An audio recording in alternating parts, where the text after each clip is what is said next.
Today is June 2nd. We are here with Commander Languit, who was not able to be at our May 19th meeting, and so I offered the opportunity to meet with whomever might be available and go ahead and record this so that we could put it up online, and other folks who are not able to join us can review it later. So with that, Commander, go ahead. Thank you, and I appreciate you taking the time to do this, because I always I think it's important that everyone in the Southeast Heights knows what, where, when crime is occurring. You know, I think that's important for all the residents and stakeholders and business owners in the Southeast Heights. So like you said, I apologize for my absence from the CPC meeting. I was excited because I was going in person, so I was at my substation. In fact, I was meeting with your vice chair. Susie was in my office when a call came out over off of Trumbull Street where officers were being fired upon. I would point out that's the second time in the last 5 weeks here, specifically for this area command, where officers were being fired upon. So in the past, as you know, I receive monthly the last 30-day stats or data on how many crimes have occurred, and we get that off of CAD data. So every time a call is reported and how that call is coded, that's the source that we're using for our data. Now, as obviously when the officers arrive on scene and they conduct their investigation, the charges may change, right? There may be more charges. So the final end result may look different. So these numbers that I've always provided and that I'm going to continue to provide, they are not 100% accurate. That's where in the past I've kind of struggled with. I know from day one, you've always asked me, like, give me a visual, give me some slides. I'm like, no. But I think now we can, as long as we put that disclaimer out there that it's not 100%, but it's pretty high up there. It's fairly accurate to give us an idea of what type of crime is occurring and where it's occurring, right? But again, I think that disclaimer is important. It's not 100% because as the investigation gets worked, those charges can change. To get that a 100% picture, it would have to be an official report from APD records. That does take a little bit of time, so but it's doable, you know. And could I comment just briefly? Yes, sir. We've always had those stats documented in the past. They've been in the minutes and they've been in the recording. So it's just sometimes easier to digest data when there's some appropriate way to put it up visually. And the 8-9 slides that I looked at, 3-4 of them are talkable, and the others make my eyes spin. So right, there we go. Right. So this is what I want to do, and Amir really helped me out with this, and I'm hoping he'll continue to do so. I want to present all the numbers how I get them, what I usually verbalize during the meetings. Now you'll see it, you'll have it, like you said, you'll have it in front of you. And then we can also do a month-to-month comparison. And I know I've said this before, a lot of times in the department, for some categories, we compare ourselves to where we were at that previous year. You know, whether you compare to the previous year, to the previous month. I don't think that should be the only metric to tell us if we're being successful or if we're not being successful. Even though we have a reduction, let's say in aggravated batteries and assaults, if I had 200 last month and I only have 100 this month,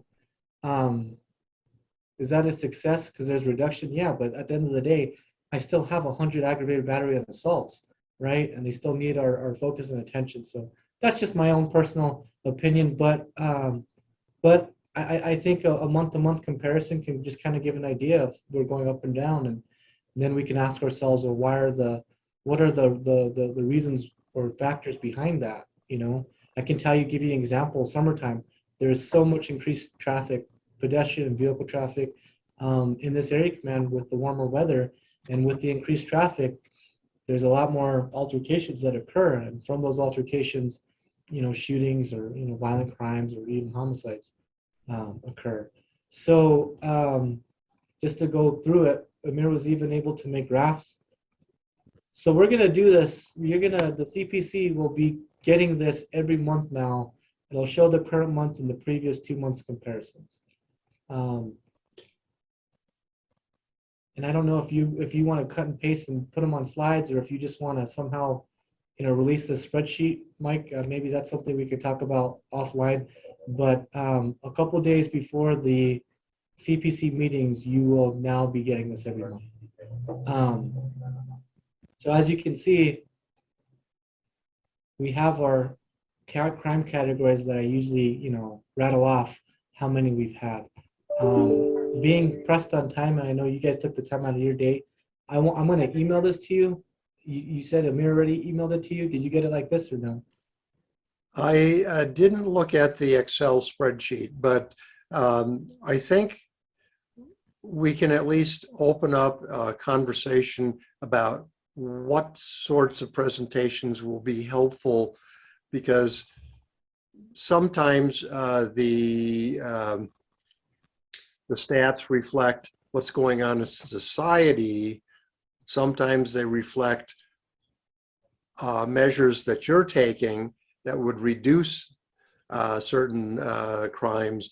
And sometimes a reduction doesn't address effectiveness in closing cases. So I think it's just worth an ongoing discussion, and I'm happy that you're willing to share that, and we'll see what we can work out. And if we have to vet these sorts of things through the APD hierarchy, wonderful. Data analysis and training of analysts was what I did in the Air Force. Okay, well, great.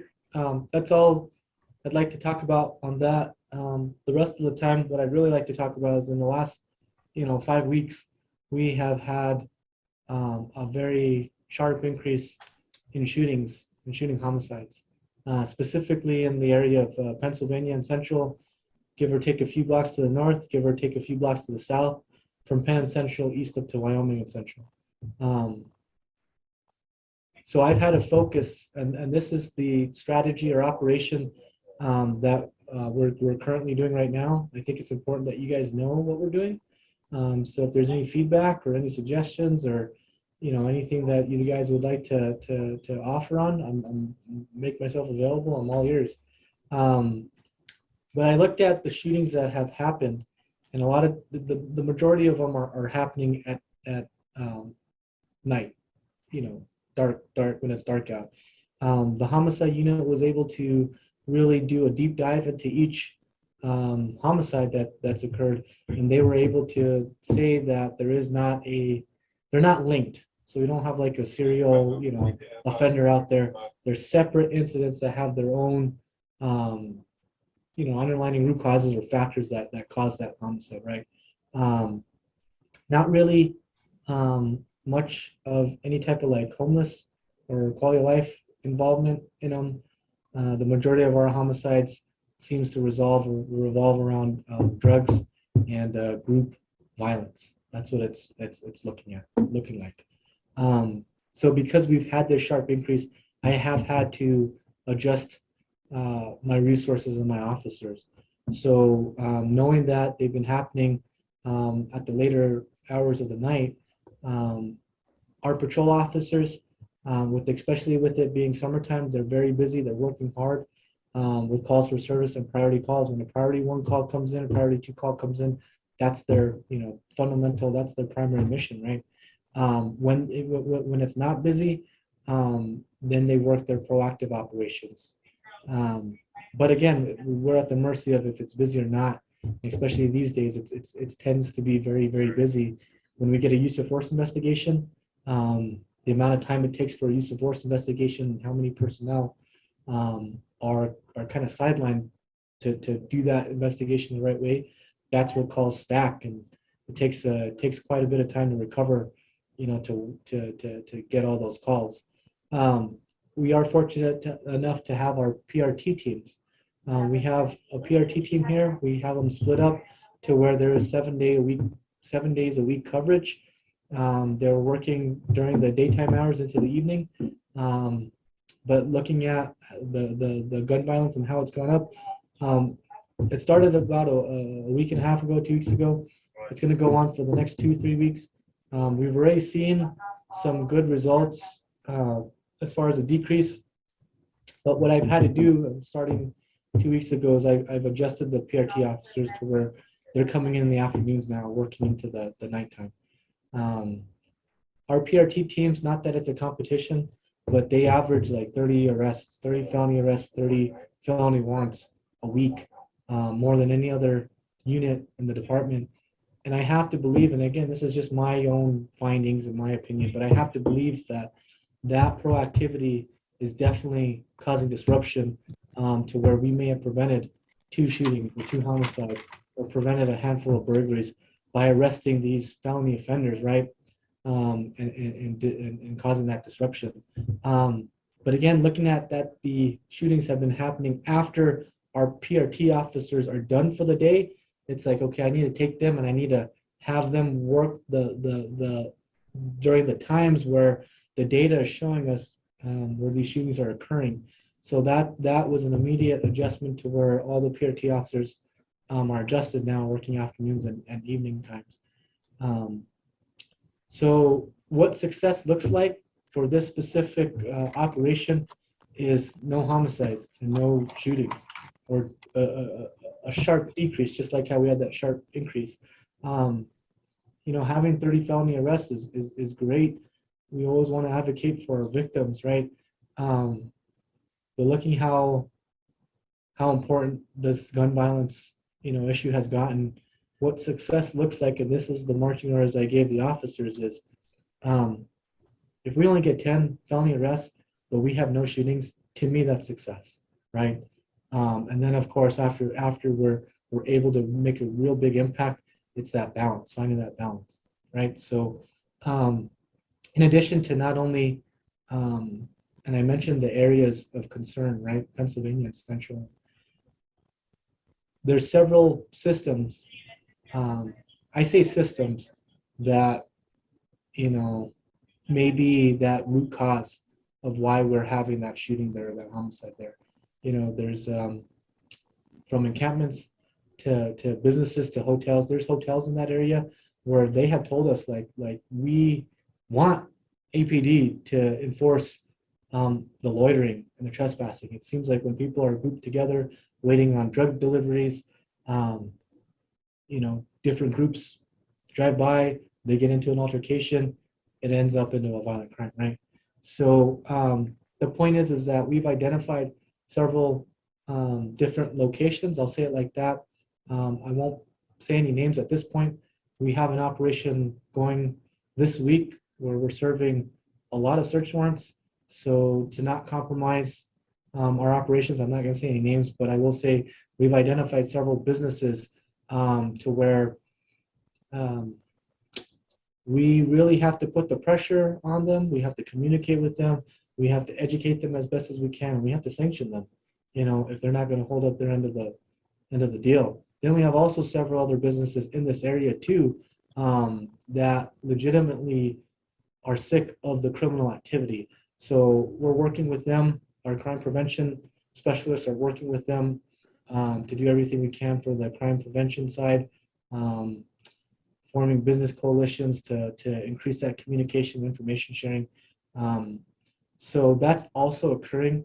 But I think what it comes down to too is, besides the education and outreach with the businesses and stakeholders in this specific area, by adjusting PRT, and I apologize for jumping around, but by adjusting PRT, we're increasing our presence because PRT is specifically focused to this area. That's their main mission. Just like how I have the bike officers assigned to Knob for the next month, PRT is only in this area to really affect change with the sharp increase of shootings that we've had. But that over marked unit police presence causing that disruption forcing people to not be able to do deals out in the open on the sidewalks and the corners, that's making a difference. Now it's not going to solve it. We also need additional support. We have help from our motor officers, our tactical officers, our horse mounted unit, and then also investigations who are really doing what they can to identify trigger pullers, potential trigger pullers, and building up solid, criminal cases for the shootings that already happened or the aggravated assaults. So it's a multi-pronged approach. We all have our roles to play.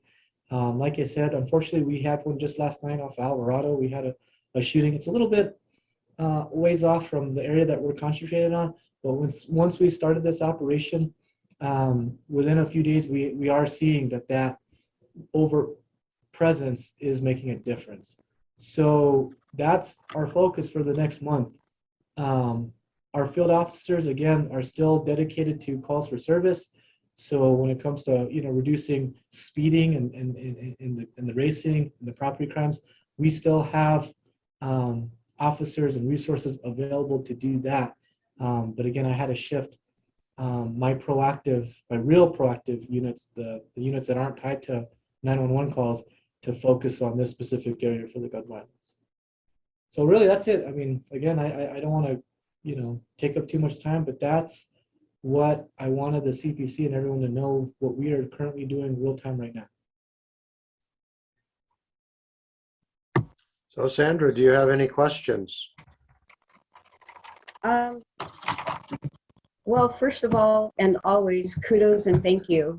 I definitely know you and all of your staff are completely overwhelmed and oversaturated on a daily basis, especially on 12-hour shifts. So thank you, first of all. So the PRT team, how many are there per shift? So we have them, again, we're fortunate enough to where we have the most PRT officers out of all the other area commands. We have 8, and we've split them up into 2 teams of 4. And I have 2 sergeants just to get that 7-day-a-week coverage. So it's not so much really a shift, but per day, because again, they can only work 10 hours in a day. We adjusted their times to where they're working late afternoon into the night, because that's where I was seeing the most. And this is just for this month. Their normal hours are usually like 9 to 7 p.m. But again, we need to be fluid enough to where if something starts popping off, and it's written in there, because they're a specialized unit. It's written in their job description that they need to be able to adjust their schedules. So that's what they sign up for, and they know that. So to answer your question, it's not so much for one shift. They're overlapping swing shift and graveyard.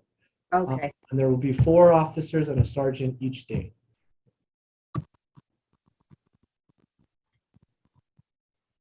And except on Wednesdays. On Wednesdays, we have both teams. So Okay. It's nice on Wednesdays that we have both teams. But, with just manning and scheduling, that's just where we're at. And here I would think that Fridays and Saturdays would be higher activity than Wednesdays, but Right. No, well, you're probably not wrong in that. Just with the officers' schedules, with days off Yeah. and how the schedules are worked, their overlap is only on Wednesday. But again, unlike the other area commands, just having more, we're able to get that 7-day-a-week coverage. And it's nice having that proactive, and let me talk outside of this month-long plan. Let's say this month-long plan isn't going because we didn't have a spike in shootings. It's nice to have a proactive element, because like I said, if we have a use of force and our calls are stacked, because half our officers are tied up on that use of force, and again, they have to take the priority 1 calls and priority 2 calls that come out. If a hot armed robbery call comes out, but if everyone is tied up for patrol on calls for service, it's so valuable to have that proactive element, because PRT, they're not tied to calls for service, if I'm making sense. So 7 days a week to be able to have a proactive element available to assist on anything, in progress or hot, it's pretty valuable.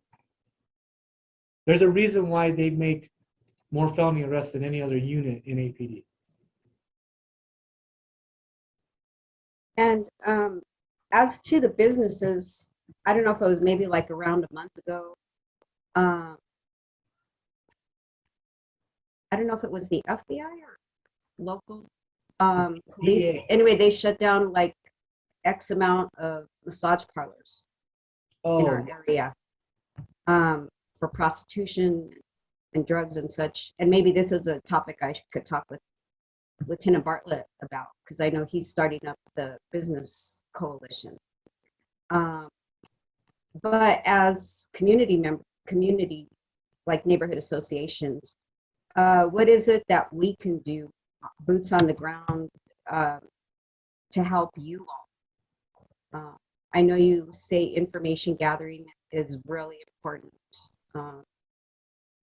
because we are hearing just various people talking that human trafficking is starting to rise a little bit, and I know that has to do with federal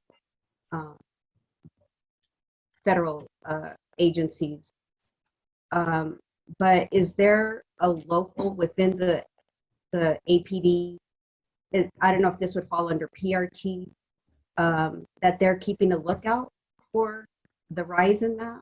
absolutely. Or Absolutely. We still have a vice unit. And vice unit. There you go. That's, I was trying to skirt around to try to find that word. we still have a vice unit, and they're assigned to our investigative services division within the investigations bureau. But absolutely, and I will tell you, really, I was actually the former commander of that division, where the focus is on human trafficking. It's no longer the, well, let's arrest this prostitute. For that, definitely those operations can and still happen. They have a purpose, but the main mission is really focused on now, especially in the last few years, on human trafficking, right? And everyone, I don't want to say everyone, but I know it's most common to just immediately think about the sex trafficking, right? And that happens where, unfortunately, young ladies, even men, smaller minority, but they're taken from other states and they're working a circuit, right? They come from the Midwest and they basically do a loop all the way out to California, and they, but with that, it's not just the sex trafficking, but also like human trafficking, modern day slavery, whatever you want to call it. There is a market for that, and it's concerning, right? And and like you said, like there are in other parts of the country and in other countries, there's been an increase just within this last year in that, right? So our vice unit is very much on top of human trafficking. So to answer your question, boots on the ground, yeah, if there's any location or individuals, that information, you'd be surprised, even the smallest tip, if followed, could lead to something big, and ultimately, saving a life, really, right? So, yeah, I think being involved with getting information to the right unit, which is the vice unit, and they have they work hand in hand with our federal partners, FBI, HSI, Homeland Security Investigations, the AG's office. They have a pretty robust partnership when it comes to human trafficking. And do your officers work with that nonprofit program, Street Safe? I'm not familiar with Street Safe. Is this a nonprofit specific for human trafficking? I believe their office is right up there on Central, somewhere by Wyoming, and it's run by two women. One of the women was the victim of the toy box killer. Oh, And so what, yeah, I think it's Street Safe New Mexico. And Barber. Is it Christine Barber? yeah, I think so. Okay, Cristina Jaramillo, I think. Okay, maybe I was thinking of Christine Barber. No, I haven't had a chance to meet with them. So I mean, if that's an intro you could set up, I'd love to meet them. To see where we could collaborate. I will tell you, this is a separate issue, but I think we could kind of do the same methodology here. We just started a monthly, we have an email thread. That's how we're communicating. But it's for all the agencies like the DA's office, us, Street Connect, ACS, FCS, Kirtland Air Force Base, for community outreach and engagement. So when we're doing events, so for instance, this Sunday we're doing an event at Wilson Park, a barbecue for the kids, and like a pool party. So we have this email thread where we're, we're talking about the events, the community events that we're doing. And what's important there is we have a lot of good organizations or / agencies where the question that I had is like, well, is ABQ Street Connect, is that redundant to ACS? But then when we actually meet and sit down and figure out each other's missions, we can see, no, it's not redundant. We have a separate spoke on the wheel, and this is how we can complement each other. So not only in addition do we have that email thread, we just had our first one yesterday, but we meet once a month now to talk about, hey, these are the events that we have lined up. What can you offer? So to your point, I'm sorry, I'm long-winded. I think we could do something similar to where if we have nonprofits or organizations out there, get us at the table. Let's create a table, right, to where we can, like I always preach, communicate and share information, get on the same page. I think that could make a difference. Because I wanted to reach out to them specifically for that reason. And thank you again for asking the Crimes Against Children to come and speak, because I did get a lot of information from them. But I hope they answered your questions. Yes. Okay. Yes, they did. Okay. And so as a president, I was wanting to go introduce myself to this organization, Street Safe, because I wanted to see if they would be one of our first speakers when our meeting starts again in August. But definitely to see if there's any kind of, if they're open for volunteers or, just kind of get the basic information about how we might be able to help them as a community. So, but they're in correlation with the prostitution, and they're definitely the streets on the ground. They hear about the human trafficking firsthand. And so, well, I would never want to intrude or hijack your, but if you feel that it's appropriate, I'd love to be there. So if that's something that you could set up for me, I'd like to, especially if they're housed right here in the area command. I would like to start a relationship / partnership there. So if that's something that you could help intro or facilitate, that'd be great. And I think it's because you mentioned the hot spot streets there, central Pennsylvania, Wyoming area. They're like almost in the heart of that. And right. And I will tell you, and I should have mentioned, I apologize, I'm jumping around again. Our spike in shootings, looking at this area, it can't just be a police department, right? It has to be a whole entire community, city. So I'll tell you what, I reached out to city security and transit about the bus stops, because again, we have a lot of groups gathering at bus stops, and there's dope deliveries happening. And I also reached out to the encampment task force, FCS, ACS, solid waste, along Wisconsin, you see it on Tennessee and Texas, to do cleanups as frequent as possible, and to get the 72-hour notice and get the resources. Just again, in another effort, I say disruption. I don't want you to equate. We just want to disrupt homelessness, but to break up that area, and if we could get them into, whether if it's shelter or wherever, but having so much traffic, including the unhoused and unsheltered there, I think that was a contributing factor as well. So sorry, I just had to throw that out there. No, thank you. And I will look into this and get back with you. Thank you. Thanks, Sandra. Okay, and Commander, I'll try to dig through my notes and emails and see what contacts I have with Street Connect. I used to go to some of their events, but they closed that parking lot where they used to have a Friday afternoon event on Central. So I'll look for some contacts and see if they're still working with the program. Thank you. Well, the next meeting will be in person, Mike, or is it hybrid? Is hybrid going to be the way going forward? Hybrid, I think, will be the path forward, and we'll see how the COVID rates come in the next couple of weeks. But I'm going to be helping the other CPCs try to do their first hybrid meetings, and we should do better the next time. Okay, well, I look forward to seeing you all in person. So thank you so much for the opportunity. I appreciate it. I was bummed out. But like I said, that was second time in 4 weeks that my officer's been shot at, and but That's awful. yeah, I will see you guys this month at our meeting. Thank you. Okay. Well, Thank you. Alrighty, Be safe. take care. thank you, Sandra.